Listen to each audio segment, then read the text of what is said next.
2026 football বিশ্বকাপে ইতিমধ্যেই খবরের শিরোনামে উঠে এসেছে কেপ ভার্দে। আফ্রিকা মহাদেশের একটি ছোট্ট আইল্যান্ড, জনসংখ্যা মাত্র 53 লাখ। তবে সেই দেশটাই কিন্তু চমক দিয়েছে বিশ্বকাপে। প্রথম বছরই তারা বিশ্বকাপে পা রেখে টিকিট কেটে ফেলেছে শেষ 32-এর। তাদের গ্রুপে ছিল স্পেন, উরুগুয়ের মতন শক্তিশালী দল। প্রথম ম্যাচে স্পেনের সাথে ড্র করে কেপ ভার্দে এবং উঠে আসে খবরের শিরোনামে। তবে তার পরের ম্যাচে তারা বুঝিয়েছে যে সেটা ফ্লুক ছিল না।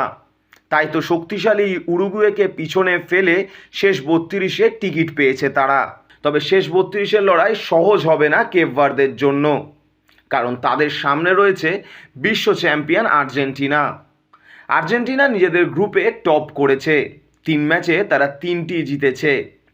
অন্যদিকে আর্জেন্টিনার হয়ে এই মুহূর্তে সর্বোচ্চ গোল স্কোরার লিওনেল মেসি, 3 ম্যাচে মোট 6টি গোল করেছেন তিনি। তাই তো এই আর্জেন্টিনার সামনে লড়াইটা যে সহজ হবে না মেনে নিচ্ছেন কেপ ভার্দের দর্শকেরাও।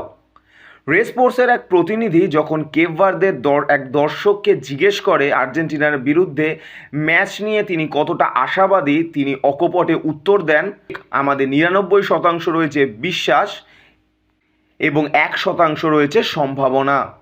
অর্থাৎ তারা মেনে নিচ্ছে বিশ্বাসের ওপরেই বেশি ভর করতে হচ্ছে তাদেরকে। তবে তিনি আরও বলেন, কেপ ভার্দে স্পেনের মতন শক্তিশালী আক্রমণকে আটকেছে। সেখানে দাঁড়িয়ে আর্জেন্টিনার বিরুদ্ধেও আশা করা যায় কেপ ভার্দে নিজেদের ডিফেন্স মজবুত করে ফুটবল খেলবে। ডিফেন্স মজবুত করে ফুটবল খেলে ম্যাচটাকে ট্রাইব্রেকার অবধি নিয়ে যেতে চেষ্টা করবে কেপ ভার্দে দল। তারপরে আমাদের পূর্ণ আস্থা রয়েছে ভাজিনার ওপরে।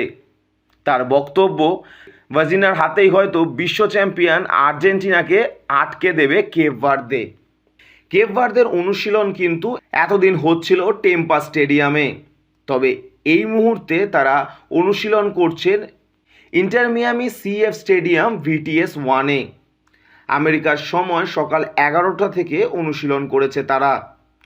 এই একই স্টেডিয়ামের VTS 2-তে বিকেল 6টা থেকে অনুশীলন করেছে আর্জেন্টিনা। কেপ ভার্দের অনুশীলনের সময় হালকা বৃষ্টিও হয়েছে। কেপ ভার্দের অনুশীলন দেখে বোঝাই যাচ্ছে যে ডিফেন্সে বেশি মনোযোগ দিচ্ছে তারা। কেপ ভার্দে কোচ বারবার বুঝিয়ে দিচ্ছিলেন সবাইকে কাকে কোন পজিশনে থাকতে হবে। অর্থাৎ ডিফেন্সকে যতটা সম্ভব মজবুত রেখে তারপরেই কাউন্টার অ্যাটাকে ধাক্কা দেওয়ার চেষ্টা করছে কেপ ভার্দে। এই মুহূর্তে আর্জেন্টিনার রক্ষণভাগ বিশ্বের সেরা রক্ষণভাগগুলোর মধ্যে একটি। তবে কেপ ভার্দে সেটা নিয়ে ভাবতে নারাজ। আর্জেন্টাইন আক্রমণ এই মুহূর্তে বিশ্বের সেরা আক্রমণগুলির মধ্যে একটি, তবে কেপ ভার্দে সেটা নিয়ে ভাবতে নারাজ। প্রথম ম্যাচেই যে তারা বিশ্বের আরেক সেরা আক্রমণভাগ স্পেনকে আটকে এসেছে, তাই ডিফেন্সেই বাজিমাত করতে চাইছে কেপ ভার্দে। আর তারপর ট্রাইব্রেকারে ম্যাচ গেলে সবটাই তারা ছেড়ে দেবে ভাজিনার হাতে। এইভাবেই তারা আর্জেন্টিনা বধের ছক কষছে।